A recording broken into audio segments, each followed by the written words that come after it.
Assalamualaikum warahmatullahi wabarakatuh. Salam dan bahagia. Bapak Ibu hebat, perkenalkan saya Jenny Karina Putri, UPT SMP Negeri 5 Tanjung Palas Timur, calon guru penggerak angkatan 11 Kabupaten Bulungan, Provinsi Kalimantan Utara. Di sini saya akan memaparkan tugas saya, yaitu tugas 1.2.f eksplorasi konsep modul 1.2. Bagaimana Bapak Ibu memahami cara kerja otak, 5 kebutuhan dasar manusia, tahap tumbuh kembang anak beserta pengaruhnya pada pembentukan kebiasaan dan nilai-nilai hidup manusia. Mengapa demikian? Bagaimana Bapak Ibu memahami cara kerja otak, 5 kebutuhan dasar manusia, tahap tumbuh kembang anak beserta pengaruhnya pada pembentukan kebiasaan dan nilai-nilai hidup manusia. Mengapa? Otak terbagi menjadi otak mamalia, sistem limbik, di mana otak mamalia ini untuk mengatur emosi, dan yang kedua yaitu otak reptil atau batang otak, yang ini adalah otak untuk bertahan hidup. Yang ketiga yaitu otak primata, dan yang keempat yaitu otak. Dari beberapa pembagian otak, yang dimana sistem berpikir manusia terdapat dua, yaitu berpikir cepat dan berpikir lambat. 5 kebutuhan dasar manusia yaitu bertahan hidup, kasih sayang dan rasa diterima, kekuasaan, kebebasan, dan kesenangan. Bertahan hidup adalah kebutuhan yang bersifat fisiologis untuk bertahan hidup, misalnya kesehatan, rumah, dan makan. Yang kedua yaitu kasih sayang dan rasa diterima. Kebutuhan ini dan 3 kebutuhan berikutnya adalah kebutuhan psikologis. Kebutuhan untuk disayangi dan diterima meliputi kebutuhan akan hubungan dan koneksi sosial, kebutuhan untuk memberi dan menerima kasih sayang, dan kebutuhan untuk merasa menjadi bagian dari suatu kelompok. Dan kekuasaan. Kekuasaan adalah kebutuhan ini berhubungan dengan kekuatan untuk mencapai sesuatu, menjadi kompeten, menjadi terampil, diakui atas prestasi dan keterampilan kita, didengarkan dan memiliki rasa harga diri. Selanjutnya yaitu kebebasan.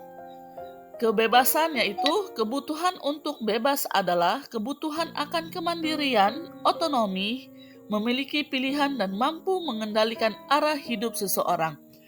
Serta yang terakhir adalah kesenangan. Kebutuhan akan kesenangan adalah kebutuhan untuk mencapai kesenangan, bermain, dan tertawa. Itulah tadi 5 kebutuhan. Tahap tumbuh kembang anak berdasarkan usia windu. Yang pertama yaitu wiraga. Psikososial. Berdasarkan pertanyaan pertama, bagaimana Bapak Ibu memahami cara kerja otak, 5 kebutuhan dasar manusia, tahap tumbuh kembang anak beserta pengaruhnya pada pembentukan kebiasaan dan nilai-nilai hidup manusia? Di sini saya mengambil kesimpulan bahwa diharapkan pendidik mampu untuk menuntun, peduli, dan dapat memaksimalkan bagaimana cara otak anak dalam berpikir dan memberikan respon akan berbagai hal yang sesuai dengan perkembangan jiwa dan psikososialnya. Maka, proses perkembangan anak akan membentuk karakter positif sepanjang hidup dan membuat diri anak menyadari nilai dirinya sebagai manusia baik, sebagai individu atau anggota masyarakat. Apabila unsur ini terwujud, maka anak dapat memiliki nilai-nilai hidup sebagai bekalnya di masa depan dalam mewujudkan profil pelajar Pancasila. Pertanyaan kedua, menurut Bapak, Ibu, nilai-nilai apa yang perlu dikuatkan sebagai guru penggerak? Mengapa demikian? Nilai-nilai yang perlu dikuatkan sebagai guru penggerak adalah mandiri, yaitu mendorong kemampuan diri untuk berinovatif. Yang kedua yaitu reflektif atau introspeksi diri agar lebih baik. Yang ketiga yaitu kolaboratif atau bekerja sama dan komunikatif. Yang keempat yaitu inovatif atau memiliki ide kreatif dan gagasan baru. Yang kelima yaitu berpihak pada murid atau memfasilitasi tumbuh kembang anak sesuai dengan kodrat dan karakteristiknya. Yang dimana mandiri, kenapa mandiri? Karena kemandirian memungkinkan peserta didik atau murid untuk mengambil tanggung jawab atas pembelajaran mereka sendiri. Dampak mandiri yaitu guru penggerak yang memperkuat kemandirian membantu siswa menjadi lebih percaya diri dalam mengambil keputusan dan menghadapi tantangan. Yang kedua, reflektif. Reflektif, kenapa? Karena kemampuan untuk reflektif memungkinkan guru penggerak mengidentifikasi kekuatan dan kelemahan dalam diri mereka. Dampak dari reflektif yaitu guru penggerak dapat menyesuaikan pendekatan pembelajaran sesuai dengan kebutuhan murid. Yang ketiga yaitu kolaboratif. Mengapa kolaboratif?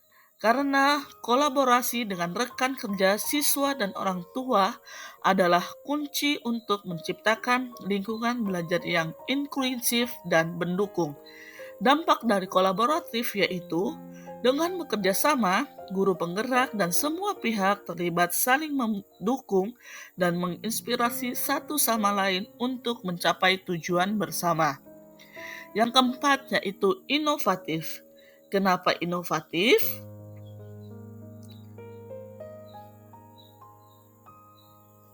Karena